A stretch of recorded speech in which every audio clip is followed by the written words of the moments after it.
Es ist nicht mit Sicherheit zu sagen, wie moderne soziale Netzwerke und bestimmte kreative Trends und Challenges die heranwachsende Generation beeinflussen. Geschichten wie die heutige lösen zwar groß angelegte Diskussionen aus, aber helfen sie wirklich dabei, brutale Verbrechen zu verhindern, oder tragen sie nur zur Popularität von Personen bei, die auf dem Blut Unschuldiger beruht? Die Familie Miller lebte in Mannheim, einer kleinen Stadt mit 5000 Einwohnern im US-Bundesstaat Pennsylvania. Viele Amerikaner wählen solche gemütlichen, ruhigen Orte auf dem Land, um eine Familie zu gründen und ihre Kinder fernab vom Trubel und Lärm der Großstädte großzuziehen. In der Regel kennen sich hier alle und die Kriminalitätsrate ist niedrig. Diese Erwartungen werden jedoch nicht immer erfüllt. Ruhige Städte können durch spektakuläre Verbrechen landesweit bekannt werden. Das Ehepaar Mark und Mary Miller war als ruhig und liebevoll bekannt, die sich aktiv am gesellschaftlichen Leben in Mannheim beteiligten. Sie wünschten sich Kinder und eine große Familie, aber diese Pläne sollten nicht in Erfüllung gehen. Mary entschied sich gegen einen Schwangerschaftsabbruch, als in einem späten Stadium eine Entwicklungsstörung des Kindes diagnostiziert wurde. Die Geburt ihrer ältesten Tochter Helene war eine schwere Prüfung für das Paar. 5 Jahre später, am 14. Mai 2007, kam ein weiteres Mädchen zur Welt, das sie Claire nannten. Das jüngere Kind wurde zu einem Trost, auch weil das Mädchen bei der Pflege ihrer älteren kranken Schwester helfen konnte, bei der schon früh eine zerebrale Kinderlähmung diagnostiziert worden war. Aus diesem Grund benötigte das Kind immer besondere Pflege und erhöhte Aufmerksamkeit von allen Familienmitgliedern. Selbst mit 19 Jahren war die ältere Tochter an einen Rollstuhl gefesselt und konnte die einfachen Freuden des Lebens nicht genießen. Die junge Frau konnte sich nicht einmal selbst versorgen. Sie konnte weder selbstständig essen und sich anziehen, noch mit ihrer Umgebung kommunizieren und fast gar nicht sprechen. Dennoch kommunizierte sie auf nonverbale Weise, zum Beispiel durch Nicken mit dem Kopf, um Zustimmung oder Ablehnung zu signalisieren. Die Eltern liebten ihre Kinder, auch Helene, und setzten alles daran, dass sie sich in die Gesellschaft integrieren und ein normales Leben führen konnte. Sie wurde in einem speziellen Zentrum in einer Nachbarstadt unterrichtet. Jeden Montag brachte ihr Vater Helene zum Internat, wo sie unter der Woche lebte, von speziell ausgebildetem Personal betreut wurde und mit anderen Kindern und Jugendlichen interagierte. Mark holte seine ältere Tochter freitags nach Hause, damit sie das Wochenende mit der Familie verbringen konnte. Die jüngere Tochter Claire besuchte die örtliche Schule, war eine hervorragende Schülerin, wurde für ihre Leistungen bekannt und war sogar Klassensprecherin. Ihre Lehrer schätzten und respektierten sie für ihre Verantwortungsbereitschaft und ihre Aufmerksamkeit gegenüber anderen. All dies wurde dem Mädchen wahrscheinlich schon in jungen Jahren vermittelt, als sie sich der Notwendigkeit bewusst wurde, Helene zu helfen und zu unterstützen. Die zielstrebige Claire träumte davon, eine Ausbildung zu absolvieren, einen angesehenen Job zu finden und eine Karriere aufzubauen.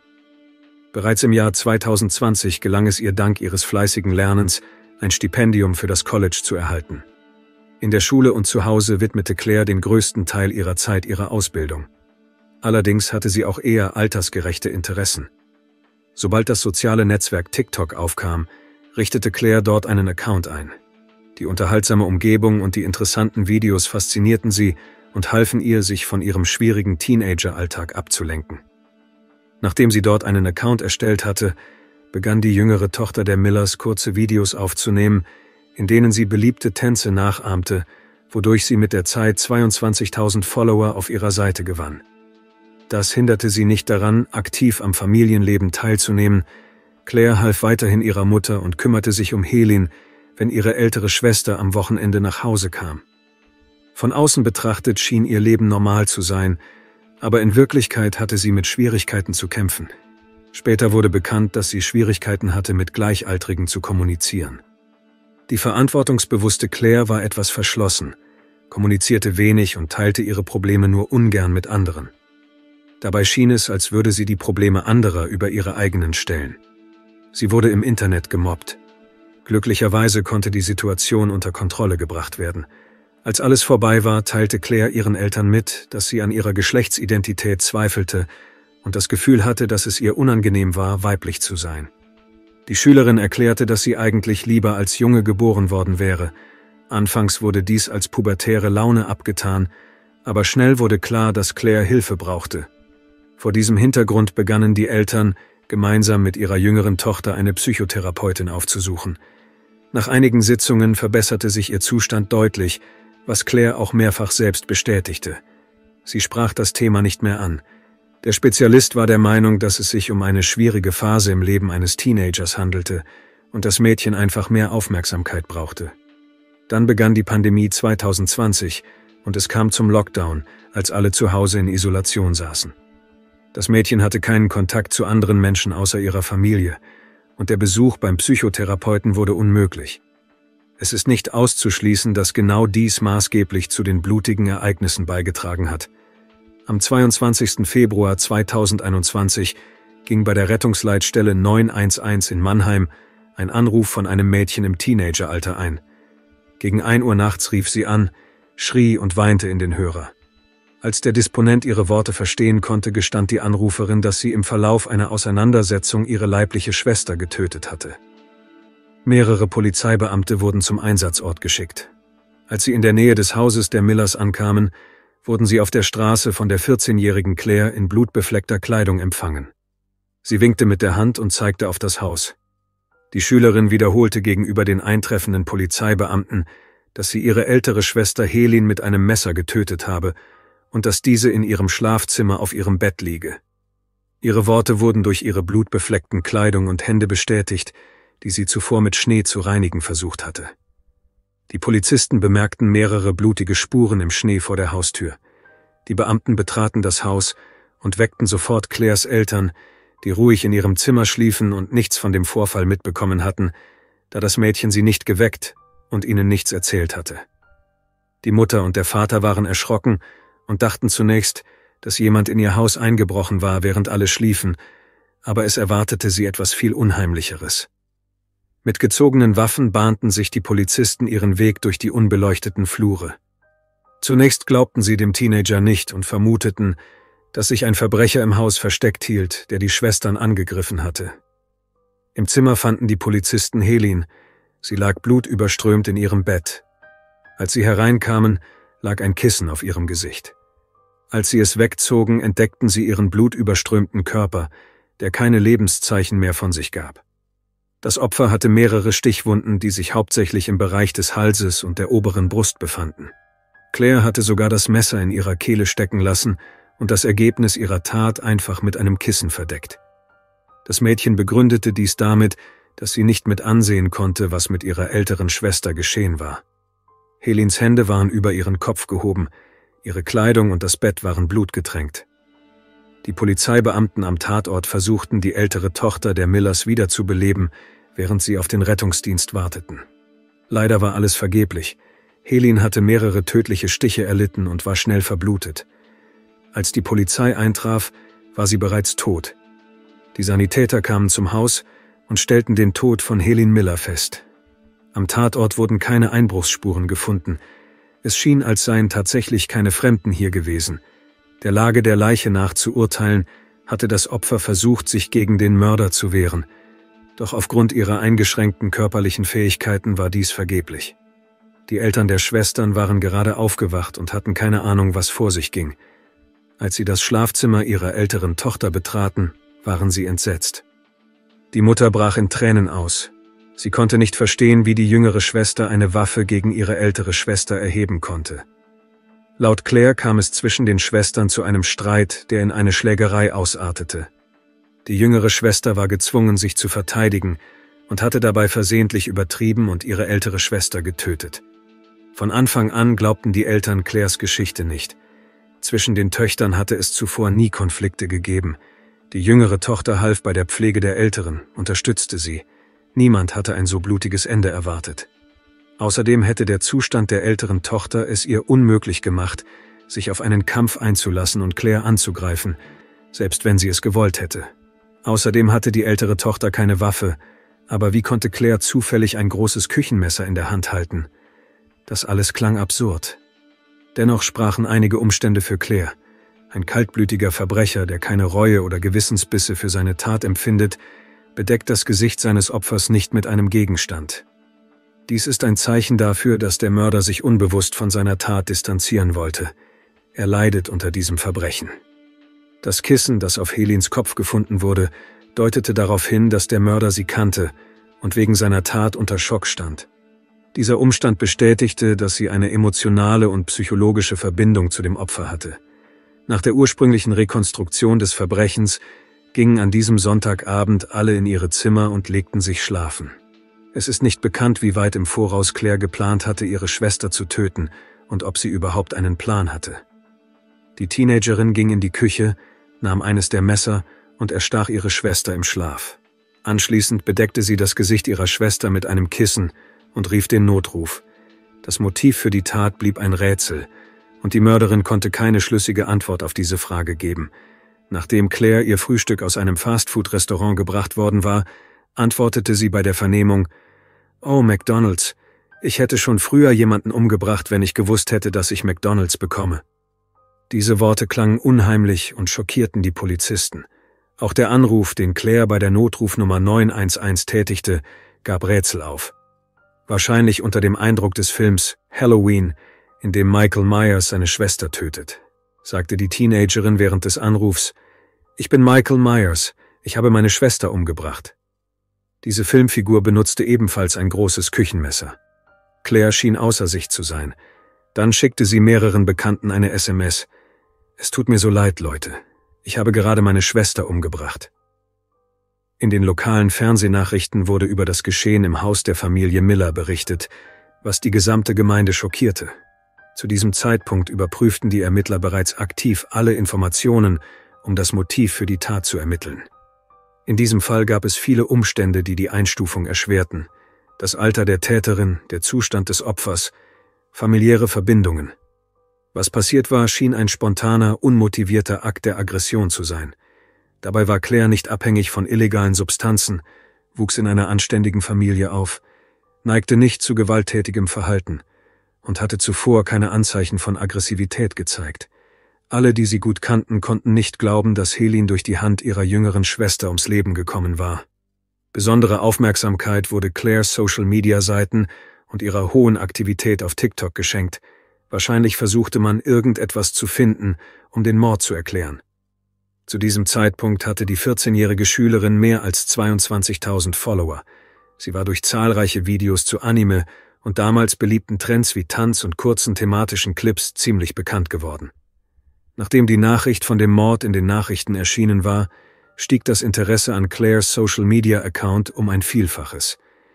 Der Account der Schülerin und Mörderin zog ein so großes Publikum an, dass sie innerhalb weniger Tage nach ihrer Verhaftung mehr als 30.000 Follower gewann. All dies heizte die Debatten um die Tragödie weiter an. Nach Beginn der Ermittlungen bestätigten sich schnell die schlimmsten Befürchtungen der Polizei. Claire hatte tatsächlich ihre Schwester angegriffen. Dennoch weigerte sich die Teenagerin, sich des vorsätzlichen Mordes an Helene schuldig zu bekennen und berief sich auf ihre psychische Verfassung. Aber daran glaubte kaum jemand. Claire zeigte sogar Anzeichen einer psychischen Störung, aber viele hielten dies für vorgetäuscht. Die Ermittler durchsuchten ihre Social-Media-Seiten und fanden mehrere beunruhigende Videos, die wenige Tage vor der Tat gepostet worden waren.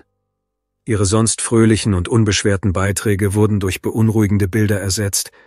Es waren depressive Videos. Insbesondere veröffentlichte sie einen Beitrag über ihren Vater, in dem sie sich offenbar über das Unverständnis ihrer Eltern für ihre Aktivitäten im Internet beschwerte. Allerdings sahen nicht alle darin Anzeichen für einen Hilferuf der Teenagerin, die sich in einer schwierigen Situation befand. Einige waren der Meinung, dass es sich lediglich um geringfügige Meinungsverschiedenheiten handelte und dass diese Beiträge nicht als überzeugender Beweis für Probleme herangezogen werden könnten. Mit Ausnahme der letzten Beiträge handelte es sich bei den meisten von Claire geposteten Inhalten um harmlose Videos. Einige Zeit nach der Tat und dem erhöhten Interesse an ihrem Account sperrte TikTok den Account der Mörderin offiziell. Dies geschah, nachdem die letzten fragwürdigen Videos, die sie gepostet hatte, Millionen von Aufrufen erzielt hatten. Der Grund für die Sperrung wurde nicht bekannt gegeben. Der Kundendienst erklärte, dass Verstöße gegen die Community-Richtlinien festgestellt worden seien, die Propaganda und Beteiligung an Gewalt verbieten. Dies löste eine neue Welle von Diskussionen aus. Viele waren der Meinung, dass die Sperrung von Claires Konto mit den Aufrufen zur Gewalt zusammenhängt, die sie mit einem blutigen Spielzeug demonstriert hatte. Andere waren der Meinung, dass die auf der Seite der Schülerin veröffentlichten Inhalte keineswegs zu Gewalt aufgerufen hätten. Einige Videos, die die Schülerin gepostet hatte, konnten von anderen Nutzern heruntergeladen werden. Das größte Interesse erregten ein blutbefleckter Latexhandschuh und ein blutbefleckter Giraffe, der in den Schnee geworfen worden war. Nutzer, die großes Interesse an diesen Beiträgen zeigten, waren der Meinung, dass sie aufgenommen worden waren, nachdem Claire ihre ältere Schwester getötet hatte. Die genaue Herkunft dieser Videos konnte jedoch nicht ermittelt werden.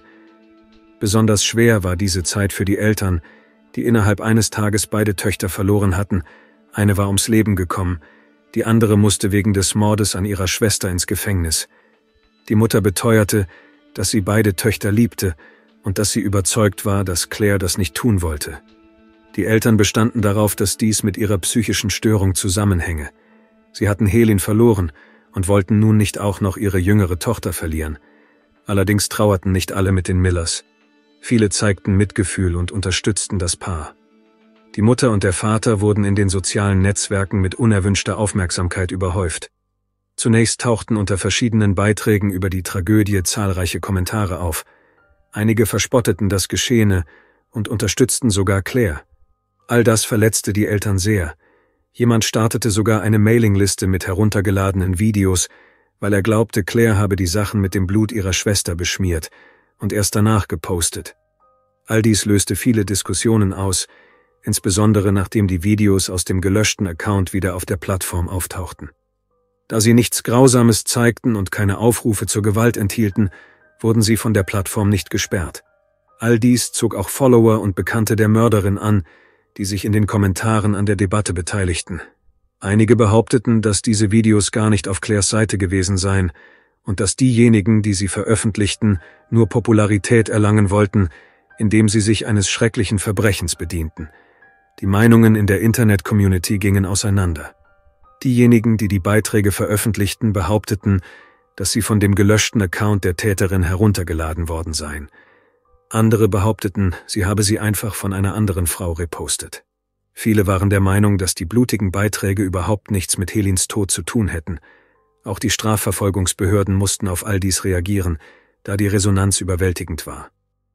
Die Mutter und der Vater von Claire wurden sogar im Internet bedroht, konnten aber auch mit diesem Druck umgehen. Was die Fakten angeht, so vermerkten die Polizisten in ihrem Bericht, dass Claire sie bei ihrer Ankunft auf der Straße empfangen habe. An ihren Händen habe sie keine blutigen Latexhandschuhe getragen und sie hätten auch keinen Plüschgiraffen gesehen. Die Schülerin hielt nichts in den Händen. Sie versuchte lediglich, das Blut im Schnee abzuwaschen. Sobald Claire Miller wegen des Mordes an ihrer Schwester verhaftet wurde, tauchten Fragen anderer Art auf. Nach dem Gesetz des Bundesstaates Pennsylvania werden alle Mörder wie Erwachsene vor Gericht gestellt. Trotz ihres Alters von 14 Jahren drohten Claire sehr hohe Strafen. Von Anfang an war diese Entscheidung sehr umstritten. Die Eltern, die ihre ältere Tochter verloren hatten, wollten nicht auch noch ihre jüngere Tochter für immer verlieren. Sie waren der Meinung, dass ihre Tat mit Claires psychischem Zustand zusammenhängen könnte und forderten, dass dieser genauer untersucht wird. Der von ihren Angehörigen beauftragte Anwalt versuchte von Anfang an, dies in den Vordergrund zu stellen. Claires Verteidiger plante, eine Revision der Entscheidung zu erreichen, sie als Erwachsene zu verurteilen und das Verfahren an ein Jugendgericht zu verweisen. Einer der Gründe dafür war, dass eine Inhaftierung in einer Jugendstrafanstalt der Jugendlichen viel mehr Möglichkeiten zur Rehabilitation, Beratung und psychiatrischen Betreuung bieten würde. Die Verteidigungsstrategie basierte auf Claires Unzurechnungsfähigkeit. Zu diesem Zweck wurden mehrere unabhängige Gutachten erstellt, die bestätigten, dass die Schülerin an verschiedenen psychischen Störungen litt, darunter auch einigen schwerwiegenden. Nach Angaben von 2 Psychiatern erlitt Claire in der verhängnisvollen Nacht einen psychotischen Anfall. Zuerst versuchte sie, sich die Kehle durchzuschneiden, dann wandte sie sich ihrer Vision zu und begann, sie mit einem Messer zu erstechen. Sie hörte erst auf, als sie begriff, dass es sich nicht um Halluzinationen handelte, sondern dass es ihre Schwester war, die voller Blut war. Das Mädchen erschrak, bedeckte sie mit einem Kissen und rief dann den Rettungsdienst. Einer der Sachverständigen behauptete, die 14-jährige Claire sei noch ein Kind, ihr Gehirn sei noch nicht voll entwickelt und bat das Gericht, dies zu berücksichtigen. Die Arbeit des Verteidigers in dieser Richtung wurde jedoch durch zahlreiche Faktoren behindert. Der stärkste davon war die Gesetzgebung des Bundesstaates Pennsylvania. Demnach drohte Claire im Falle einer Verurteilung als Erwachsene lebenslange Haft oder sogar die Todesstrafe. All dies löste nicht nur bei Claires Angehörigen, sondern auch in der Öffentlichkeit große Empörung aus. Die Polizeibeamten, die zum Haus der Familie Miller gerufen worden waren, sagten ebenfalls vor Gericht aus. Ihren Aussagen zufolge war Claire, die voller Blut war, zwar zeitweise weinte, aber nicht hysterisch war und sich völlig normal verhielt.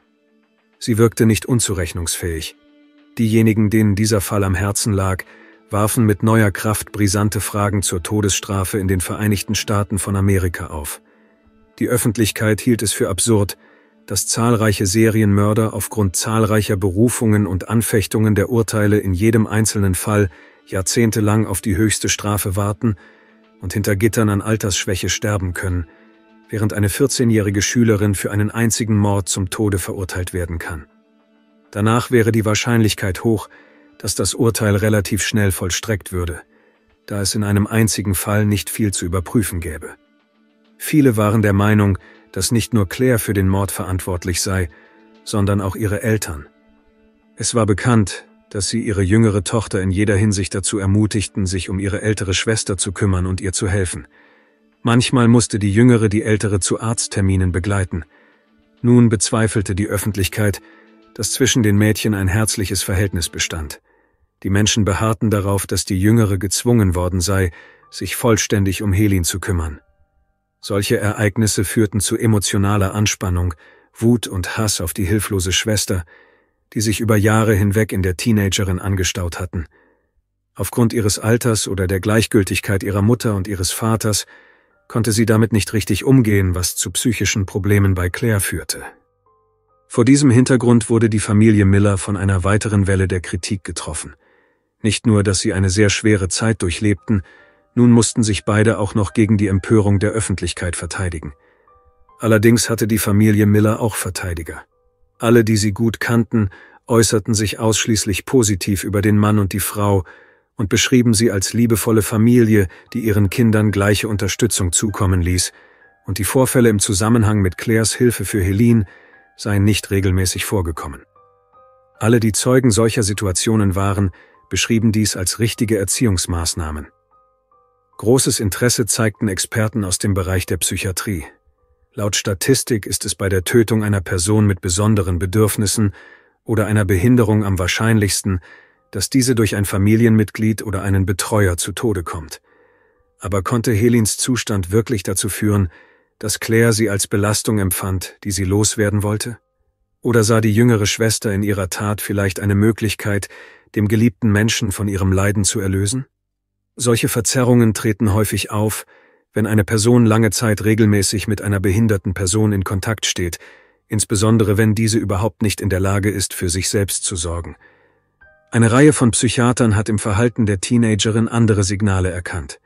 Claire könnte ihre ältere Schwester um die Aufmerksamkeit der Eltern beneidet haben, da diese von allen Familienmitgliedern die größte Aufmerksamkeit erhielt, die der jüngeren Schwester so sehr fehlte. All dies wurde durch die Pubertät, in die Claire gerade eintrat, noch verschlimmert. Eine sorgfältige Analyse der Beiträge der Teenagerin auf ihrer TikTok-Seite ergab, dass die Mörderin nicht so harmlos war, wie viele dachten. Um das Motiv der Schülerin zu verstehen, analysierten Psychiater sorgfältig die Beiträge, die sie auf der Plattform veröffentlicht hatte, bevor ihr Account gelöscht wurde. Die meisten davon wurden gespeichert, da die letzten Beiträge der Teenagerin viral gegangen waren. Viele Fragen warf eines ihrer letzten Videos auf, das ihrem Vater gewidmet war. Es ist offensichtlich, dass die Mörderin mit dem Unverständnis der älteren Generation konfrontiert war. In diesem Video kam ihre Unzufriedenheit zum Ausdruck. Anscheinend reagierte der Mann ambivalent auf das Interesse seiner Tochter an der japanischen Kultur und Anime und akzeptierte diese Vorlieben von Claire nicht. Viele der Beiträge, die die Schülerin veröffentlichte, bezogen sich auf gewalttätige Anime- und Videospiele. Mindestens einer davon war ein Verweis auf ein japanisches Videospiel, in dem eine Kreatur eine Gruppe von Schülern dazu zwingt, sich gegenseitig zu töten. Es gab Beiträge mit Screenshots aus einem koreanischen Comic über einen jungen psychisch kranken Mann, der von seinem Onkel und später auch in der Armee missbraucht wurde. Mehrfach verwies sie auf eine Figur aus dem Manga-Comic Death Note. Das genaue Ausmaß und die Beteiligung an solchen blutigen Inhalten blieben jedoch ein Rätsel. Nach der Löschung der Seite war es nicht mehr möglich, diesen Punkt zu analysieren. All dies zeigte die Kehrseite des Mädchens, das nicht nur eine erfolgreiche, intelligente und kreative Schülerin war, sondern auch unter psychischen Problemen litt und zu Gewalt neigte. Ihr Interesse an aggressiven Spielen und Comics mit hohem Gewaltanteil wirkte beunruhigend und könnte zum Mord an ihrer älteren Schwester geführt haben. Der Verdacht, dass die Schülerin möglicherweise unzurechnungsfähig war, wurde auch von den Ermittlern indirekt bestätigt. Als Claire den Rettungsdienst anrief, hörte der Disponent deutliche Anzeichen einer hysterischen Verfassung der Teenagerin.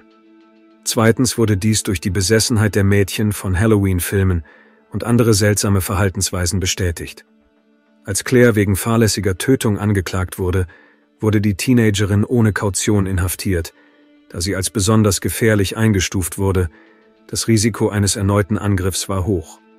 Außerdem wurde ihr im Gefängnis besondere Aufmerksamkeit geschenkt, da aufgrund ihres psychischen Zustands die Wahrscheinlichkeit hoch war, dass sie versuchen würde, sich das Leben zu nehmen, zumal das Mädchen selbst zugab, dass es bereits Versuche gegeben hatte. Die größte öffentliche Resonanz auf diese Ereignisse gab es in Claires Heimatstadt. Ihre Klassenkameraden und Schüler aus benachbarten Klassen nahmen das Geschehen sehr mit. Die Schulleitung lud Psychologen ein, um mit den Kindern zu arbeiten und ihnen zu helfen, diese blutigen Ereignisse zu verarbeiten. Der Direktor der Schule, die Claire in der 9. Klasse besucht hatte, gab eine Erklärung zu den Ereignissen ab. Viele wollten einfach nur, dass alles so schnell wie möglich vorbei war. In der Zwischenzeit wurde die Vorverhandlung gegen die minderjährige Straftäterin erwartet. Claire Miller erschien am 16. April 2021 vor dem Bezirksgericht von Lancaster. Sie war nicht persönlich im Gerichtssaal anwesend, stattdessen wurde eine Videoübertragung aus dem Staatsgefängnis in Mansfield, wo sie sich befand, übertragen. Laut ihrem Anwalt war die Schülerin nicht an einer Vorverhandlung interessiert und machte von ihrem gesetzlichen Recht Gebrauch. Dies ermöglichte es, eine Reihe von Verfahren zu vereinfachen und langwierige Diskussionen zu vermeiden. Die Staatsanwaltschaft musste nicht beweisen, dass genügend Beweise gegen Claire vorlagen, um Anklage zu erheben. Für den 14. Mai 2021 wurde eine vorläufige Gerichtsverhandlung angesetzt, die die Angeklagte jedoch ablehnte und sich nicht schuldig bekannte. Nach dieser Phase des Verfahrens beantragte der Anwalt eine Anhörung, um den Mordfall an ein Jugendgericht zu verweisen, was jedoch abgelehnt wurde. Außerdem wurde eine Mitteilung über eine mögliche Verteidigung aufgrund von Unzurechnungsfähigkeit eingereicht. Offensichtliche Schwierigkeiten verzögerten das Verfahren. Die Eltern des Mädchens befürchteten weiterhin, dass ihnen auch ihr zweites Kind genommen werden könnte. Die Staatsanwaltschaft verzichtete jedoch schnell darauf, die Höchststrafe für Claire zu beantragen, doch lange Zeit bestand die Gefahr einer lebenslangen Haftstrafe. Am 10. März 2023 bekannte sich Claire Miller im Rahmen eines Deals mit der Staatsanwaltschaft schließlich des Mordes 3. Grades schuldig. Nach allen psychiatrischen Gutachten wurde sie für psychisch krank, aber nicht für unzurechnungsfähig erklärt. Dies gab dem Anwalt die Möglichkeit, die gesetzlichen Beschränkungen zu umgehen, half ihr jedoch nicht, sich der Verantwortung zu entziehen. Claire Miller wurde zu einer Freiheitsstrafe von 40 Jahren verurteilt, wobei ihr das Recht auf vorzeitige Entlassung auf Bewährung vorbehalten wurde. Diese wird sie nach 12,5 Jahren erhalten. Während die Straftäterin hinter Gittern sitzt, hoffen ihre Angehörigen, dass sie dort die notwendige Hilfe und Rehabilitation erhält und dann nach 12,5 Jahren auf Bewährung entlassen wird. Danke fürs Zuschauen und passen Sie auf sich auf.